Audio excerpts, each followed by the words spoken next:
ဒီနေ့အတွက်တော့လေဓာတုဆေးလုံးဝမပါတဲ့အင်ချက်ငရုတ်စီလုံနီကိုလှုပ်ပြပေးမှာဖြစ်ပါတယ်နော်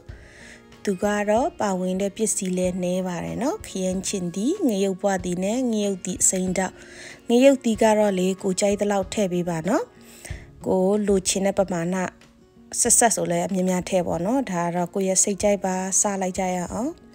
ခင်းချင်ဒီထိတ်ကလေးတွေကိုတသေးချာလေးလှီးထုတ်လိုက်မယ်ပေါ့နော်အဲ့နေရာကတော့မထည့်ဘူးလုံးဝအဲ့ဒါကိုခင်းချင်ဒီတွေကိုလေသူ့ကိုတတ်နိုင်တဲ့လောက်တသေးလေးတွေလှီးပါမယ်နော်အမြောင်းလိုက်ပဲလှီးဒေါင်လိုက်ပဲလှီးအကုန်လုံးကိုအရေပျော်တဲ့အထိကြိုချက်ပေးရမှာဖြစ်တဲ့အတွက်ကြောင့်သူ့ကိုအတုံးတသေးလေးတွေကိုလှီးပါမယ်နော်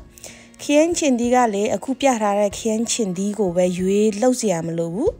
ခရမ်းချင်ဒီတသေးလေးတွေ cherry tomato တို့အဲ့ဒါလှုပ်လို့ရတယ်အခုလှုပ်ထားတာတော့ခရမ်းချင်ဒီကတော့ roman tomato လို့ခေါ်တယ်ပေါ့နော်ဒီဟာလေးကိုတုံးထားတယ်ဒီထက်အလုံးကြီးတဲ့ဟာကိုင်းခရမ်းချင်ဒီတို့ဘာလို့ဆိုပိုတော့အဆင်ပြေသေးတယ်နော်သူတို့ကလည်းပိုတော့လည်းချင်းတယ်အရသာလည်းပိုဆူတဲ့အတွက်ကြောင့်ကိုင်းခရမ်းချင်ဒီတွေဘာတွေပေါ်တဲ့နေရာမှာဆိုလို့ရှိရင်အသုံးပြုပါလှီးထားပြီးသားခရမ်းချင်ဒီအတုံးတသေးလေးတွေကိုတက်နိုင်တဲ့လောက်အရည်လေးတွေကိုညှစ်ထုတ်မယ်ပေါ့နော်ပြီးလို့ရှိရင်ပကံထဲမှာထည့်ထားမယ်အရည်အများကြီးပါနေလို့ရှိရင်လေသူကအရည်ခမ်းတဲ့အထိစောက်ရတာနည်းနည်းကြာတဲ့အတွက်ကြောင့်အရည်ကိုနည်းနည်းလေးတက်နိုင်သမျှညှစ်ထုတ်ပေးလိုက်မယ်နော်ငရုတ်ပွားဒီကလေအနက်မွေးဖို့အတွက်ထည့်တာဖြစ်ပါတယ်နော်ဒါကိုနှလုံးပဲထည့်သုံးလုံးပဲထည့်ကိုကြိုက်တဲ့လောက်ကိုထည့်ပါနော်သူအစစ်တွေကိုတည်တည်ချာဖယ်ထုတ်ပေးပါအစစ်ကိုလုံးဝမသုံးပါဘူးနော်ဒီအသားတက်ပဲသုံးပါမယ်အသားနဲ့အခေါ်နဲ့ကမူးမွေးလေးဖြစ်တဲ့အတွက်ကြောင့်သူ့ကိုလည်းအတုံးသေးလေးတွေလှီးပေးပါမယ်တခြားငရုတ်ပွားဒီအမျိုးအစားတွေလည်းအသုံးပြုလို့ရပါတယ်နော်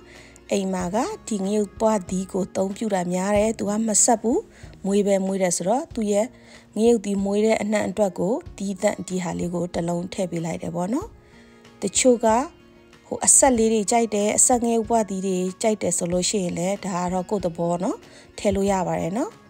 ဒီမှာပြထားတဲ့ဒီပုံစံဒီအမျိုးအစားကြီးပဲထည့်စရာမလိုဘူးကိုယ်မှာရှိတဲ့ငယ်ဥသည်တွေကိုထည့်ပြီးအသုံးပြုလို့ရပါတယ်ဒါကတော့အကုန်လုံးတုံးသေးလေးတွေလှီးထားတာပေါ့နော်ဒါကတော့အဓိကပါဝင်ပစ္စည်း၃မျိုးပါဒဲအိုးကိုလေရွေးတဲ့ခါကြလို့ရှိရင်လေမကတ်တဲ့ဒဲအိုးကိုပြောနေချအတိုင်းပဲရွေးပြီးတော့သုံးပေးပါရောင်းမလေးနဲ့ကလော်မယ်ပေါ့နော်ဟိုတနေ့ရတာမှအမတန်ဇုံးနဲ့ကလော်မီလို့ဒီတဲဦးတော့နည်းနည်းပဲ့သွားတယ်ပေါ့နော်အဲဒါကြောင့်ရောင်းမကိုအသုံးပြုပါမယ်နော်လီးဖြတ်ထားတဲ့ဟိုကနာခင်းချင်ဒီရဲ့ငရုတ်ပွားဒီရဲ့ငရုတ်ဒီစိန်တောက်တွေကိုထည့်လိုက်မယ်နော်ဒီအတိုင်းပဲလှော်ပါမယ်ဘာအရသာမှမထည့်ဘူးဘာစီမှမထည့်ပါဘူးနော်အဲဒါကြောင့်မကတ်တဲ့တဲဦးကိုအသုံးပြုပေးဖို့အကြံပေးလိုပါတယ်နော်ဒါကိုမီးကတော့လေပထမဦးဆုံးကိုအရှိန်မြင့်မြင့်နဲ့သွားပါမယ်နော်ခဏလဲမွေပေးပါသူ့မှာစီတွေပါတယ်မပါတဲ့အတွက်ကြောင့်ကတ်တာအရမ်းမြန်တက်လို့ပါနော်ပလင်းတစ်လုံးလိုအပ်ပါတယ်နော်သူ့ကိုတသေးချာလေးတန်းစေအောင်ရည်ဆေးပြီးတော့အချောက်ထားတာပေးပါနော်ပြီးရှိရင်အဖုံးလည်းပါရမှာပေါ့နော်ဒါငရုတ်စီထဲမဲ့ပလင်းမှာဟိုကနာဒဲဘက်ကိုဆက်သွားမယ်နည်းနည်းလေးဆူလာပါပြီနော်ဆူလာတဲ့အခါကျလို့ရှိရင်အပေါ်အောက်လေးတည်ချာလေးလှန်ပေးပါမယ်နော်သူကတော့လေနည်းနည်းတော့စိတ်ရှည်ရတယ်နော်ဘာဖြစ်လဲဆိုတော့အရေးနည်းနည်းလေးခန်းသွားတဲ့အထိကိုလိုချင်တဲ့ပမာဏရောက်တဲ့အထိပေါ့နော်ဒီရောင်းမနဲ့အပေါ်အောက်ခဏလှန်ပေးရလို့ပါနော်ကောင်းစားချင်တယ်ဆိုလို့ရှိရင်တော့ဒါကတော့အချိန်ပေးရတာပေါ့နော်ဟင်းချက်ပျော်တဲ့လူတွေအတွက်ကြတော့ဒါတွေကအရန်ကိုပျော်စရာကောင်းတဲ့အလုပ်တစ်ခုလို့မြင်ပါတယ်နော်မီးကိုပထမဦးဆုံးအမြင့်နဲ့ပဲဆက်သွားပါမယ်နော်သူကလေတဖြည်းဖြည်းနဲ့အရည်တွေပိုထွက်လာပါမယ်နော်ခရမ်းချင်ဒီကအရည်ပျော်စားပြူလာပါပြီဒီခရမ်းချင်ဒီကိုလေမမြင်ရတော့တဲ့အထိအတက်နိုင်ဆုံးအရည်လေးတွေပြစ်လေးဖြစ်တာတဲ့အထိသူ့ကိုချက်ပေးရပါမယ်နော်ဒီထဲမှာတော့ဘာမှမထည့်ဘူးနော်ဒီပထမအဆင့်ကဒီခရမ်းချင်ဒီရဲ့ငရုတ်ပွားဒီရဲ့ဒီငရုတ်ဒီစိန်တောက်ကိုပဲအရင်ဆုံးတသားတဲ့ဖြစ်အောင်အနံ့နေလဲဝင်သွားအောင်ဆိုတော့တူလေးကျူလိုက်တဲ့သဘောပေါ့နော်အဲ့ဒါကိုအိုးမကတ်အောင်ခဏလေးမွေးပေးပါမယ်နော်အမှန်ဆိုလို့ရှိရင်ကျမသုံးထားတဲ့ဒဲဦးကလုံးဝမကတ်ပါဘူးနော် ဒါပေမဲ့မိတ်ဆွေတွေကကတ်တဲ့အိုးကိုအသုံးပြုတဲ့ခါကြလို့ရှိရင်ခဏလေးမွေပေးဖို့အတွက်တခါတည်းပဲဒီရောင်းမနဲ့ကလော်ရာတို့ခဏမွေတာတို့ကိုလောက်ပြလိုက်ပါတယ်နော်မကတ်တဲ့အိုးဆိုလို့ရှိရင်လေခဏအကြာကြီးလဲမွေစရာမလိုပေါ့နော်သူ့ကိုအပေါ်အောက်လေးနည်းနည်းလန်မယ်ပြီးလို့ရှိရင်အဖုံးလေးဖုံးမယ်အဲ့လိုနဲ့ပဲသူ့ကိုအရေခံတဲ့အထိလုပ်ယူလို့ရပါတယ်နော်ဟိုဗီဒီယိုထဲမှာမြင်ပြီးတော့လေဒီဟာရခဏမွေရတာပဲအရန်ကြီးအလုတ်များတယ်လက်ညောင်းတယ်တို့ဘာလို့ထင်မိမှာဆိုလို့နော်ဒါကတော့ကိုရဲ့တဲ့အိုးအနေထားပေါ်မှာမူတည်ပြီးတော့ကိုကများမွေရမှာလားခဏလေးပဲမွေရမှာလားဆိုတာပေါ့နော်မူတည်တယ်အဖုံးပြီးတော့လေ9မိနစ်လောက်သူ့ကိုဟိုအရေခမ်းတဲ့အထိခဏတည်မယ်ပေါ့နော်ဟင်းချက်တယ်ဆိုလို့ရှိရင်တော့စီပြန်တဲ့အထိပုံစံလိုမျိုးပေါ့နော်ဒါကတော့စီမပါတဲ့အတွက်ကြောင့်သူ့အရေနဲ့သူပဲခမ်းသွားတယ်ပေါ့နော်အဲ့ဒါကိုဖွင့်ပြီးတော့ထပ်မွေပါတယ်နော်ငရုတ်ဒီအနံ့တွေလည်းမွေးလာပြီးခင်းချင်ဒီလည်းကြက်လာပြီးဆိုလို့ရှိရင်တော့ဒီလိုပုံစံလေးဖြစ်လာပြီပေါ့နော်ဒါတော့အရေခမ်းလာပြီးဒီအဆင့်ထိရောက်လာပြီးဆိုလို့ရှိရင်လေမီးကိုလေပိတ်လိုက်လို့ရပါပြီနော်မီးကိုပိတ်ပြီးလို့ရှိရင်တော့အေးခမ်းပါမယ်နော်ဒီနားမှာမီးပိတ်လိုက်ပြီးအေးခံထားပြီးလို့ရှိရင်လေဒီဒဲအိုးကိုဟိုကနပူနေတဲ့မီးဖို့ပေါ်မှာဆက်မတဲတော့ဘဲနဲ့လေဘေးနားမှာအေးနေတဲ့မီးဖို့ဘက်ကိုပြောင်းပေးပါနော်ဘာဖြစ်လဲဆိုတော့ပေးအေးရမှာဆိုတော့လေမီးဖို့ကပူနေလို့ရှိရင် तू ကမအေးတော့ဘူးပေါ့နော်အဲ့ဒါအတွက်ကြောင့်သူ့ကိုဘေးကိုဖယ်ထုတ်ပေးလိုက်ပါနော်ပြီးရနဲ့ကျိတ်ဆက်အသုံးပြုရပါမယ်ကျိတ်ဆက်ကတော့မိမိမှာအဆင်ပြေတဲ့ကျိတ်ဆက်ကိုအသုံးပြုပါနော်ဒီမှာကတော့ကျမသုံးတဲ့ကျိတ်ဆက်လေးကတော့နင်းကြတစ်စိတ်ပေါ့နော်သူကအရန်လဲအဆင်ပြေတယ်မှာတဲ့အတွက်ကြောင့်အော်ဒါကိုသုံးပါတယ်နော်ဟုတ်ကနာနွေးလေးပဲကြံတော့တဲ့အချိန်ဖြစ်တဲ့အတွက်ကြောင့်သူ့ကိုဒီကြိတ်တဲ့ဘူးတဲ့ထဲကိုထည့်လိုက်တယ်ပေါ့နော်ကိုဘူးကလေအပူတံမခံနိုင်ဘူးဆိုလို့ရှိရင်တော့အေးတဲ့ထိဆောက်ပါနော်အေးမှသာလင်းကြိတ်ပေးပါဒီမှာကြိတ်ဆက်ကိုတင်လိုက်မယ်ပြီးလို့ရှိရင်မီးဖွင့်ပါမယ်နော်မီးဖွင့်ပြီးလို့ရှိရင်ပထမဦးဆုံးကလေဟိုအနှိမ့်နဲ့ပဲသွားမယ်နော်အနှိမ့်ဆုံးအဆင့်ပြီးလို့ရှိရင်10မိနစ်လောက်ကြိတ်မယ်ပြီးတာနဲ့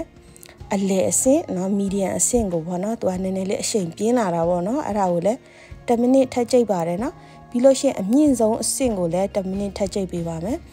ကိုလိုချင်တဲ့အဆင့်အဆန်တွေတသားတည်းဖြစ်တဲ့အထိကိုကကြည်ညက်ထိကြိတ်ပေးရပါမယ်ပေါ့နော်ကျမရဲ့ဆက်ကသူကနည်းနည်းလေးမာတဲ့အတွက်ကြောင့်သူက3မိနစ်ထဲနဲ့လိုချင်တဲ့ပမာဏကိုရတယ်ပေါ့နော်ကိုရဲ့ဆက်ကအရန်ကြီးအရှိန်မပြေးမှုဆိုလို့ရှိရင်တော့ကိုလိုချင်တဲ့အထိကြိတ်ပေးပါနော်ပြီးလို့ရှိရင်သူ့ကိုဒဲအိုးထဲပြန်ထည့်မယ်ဒဲအိုးထဲကိုထည့်ပြီးတော့လေမီးကတော့လေမီဒီယမ်နဲ့ပဲသွားမယ်နော်အလယ်လက်သွားမယ်တကြားကိုထမင်းစားစွန်း2စွန်းထည့်လိုက်ပါမယ်နော်ဒီအဆင့်ကြတော့လေသူအရသာဆက်တဲ့အဆင့်ဆိုတော့လေနော်ပြီးတာနဲ့စားထမင်းစားစွန်း2စွန်းထည့်ပါတယ်နော်ဒီကစားတော့မပါမဖြစ်ပေါ့နော်အသုံးပြုပေးရပါတယ်စားကို2စွန်းထည့်မယ်ထည့်ပြီးတာနဲ့သူ့ကိုအယောင်လေးနီနီလေးလာစီဖို့အတွက်သူ့ကိုအစိမ့်မုတ်အသုံးပြုပါတယ်နော်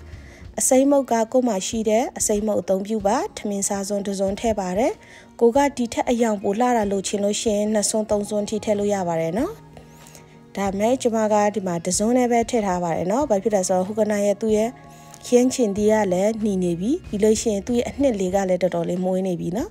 ပြီးရင်ဒါကတော့ vinegar ပေါ့နော် vinegar လေးလည်းသူ့ကိုထမင်းစားစွန်း2စွန်းထည့်ပေးရပါမယ်နော်ဒါကိုတတိချချလေးတသားတည်းဖြစ်အောင်မွေပါမယ်နော်ဒီအစိမ့်ကြတော့လေငရုတ်စီအနှံ့ကတအားလဲမွေးနေပြီဟိုကနာငရုတ်ဒီစိန်ထောက်နှံ့လဲပါတယ်စိန်မုံနှံ့လေးနဲ့လဲမွေးလာတယ်ငရုတ်ပွားဒီကလည်းပိုပြီးတော့ဆွဲဆောင်လာပြီဆိုတော့လေသူ့ကိုတတိချချလေးမွေပြီးတာနဲ့အဖုံမယ်နော်9မိနစ်လောက်မီးအေးနဲ့တည်ပါမယ်နော်သူကဒီလိုပုံစံလေးပေါက်လာပြီဆိုလို့ရှိရင်တော့ဒါကတော့ရပြီပေါ့နော်အဲ့ဒါနဲ့မီးပိတ်ပြီးတော့လေသူ့ကိုအေးခံပါမယ်နော်အေးခံတဲ့ခါကျရင်လည်းမြင်မြန်အေးစေချင်တဲ့အတွက်ကြောင့်ခဏမွေပြီးတာဖြစ်ပါတယ်နော်ကိုကမမွေချင်မှုဆိုလို့ရှိရင်လည်းဒီတိုင်းမှာမီးပိတ်ပြီးတော့ဒဲအိုးကိုချားနေအောင်ဖယ်ထုတ်ပြလိုက်ပေါ့နော်ခုခဏပလင်းထဲကိုတိတိကျကျလေးထည့်ပါမယ်နော်ကတော့ကလေဘယ်နာရောက်နေလဲမသိဘူးရှာလို့လည်းမတွေ့ဘူးဆိုတော့ဒီလိုစက်ကူပေါ့နော်ကတော့ကိုလှုပ်ပြီးတော့ထည့်ပါတယ်ဒီစက်ကူကြတော့လေမှုတ်တွေပါတယ်ဖုတ်တဲ့ခါကြလို့ရှိရင်သူကစီခံတယ်ပေါ့နော်စီခံတဲ့စက်ကူဖြစ်တဲ့အတွက်ကြောင့်သူ့ကိုလှုပ်ရတာအဆင်ပြေပါတယ်ကိုမ ကတော့ရှိလို့ရှိရင်ကတော့ကတော့ပို့ဆင်ပြေတာပေါ့နော်အဲ့ဒါလေးနဲ့အသုံးပြုပါပလင်းထဲကိုသူ့ဘာသူကြာသွားပါမယ်တစ်စက်ချင်းတစ်စက်ပြီးတာနဲ့သူ့ကိုအဖုံးဖုံးပြီးတော့ရေခဲတစ်တာထဲမှာလေထည့်ပေးပါနော်သူ့ကို6လထိထားစားလို့ရတယ်နော်ကြည့်ပေးတဲ့အတွက်အားလုံးကိုကျေးဇူးတင်ပါတယ်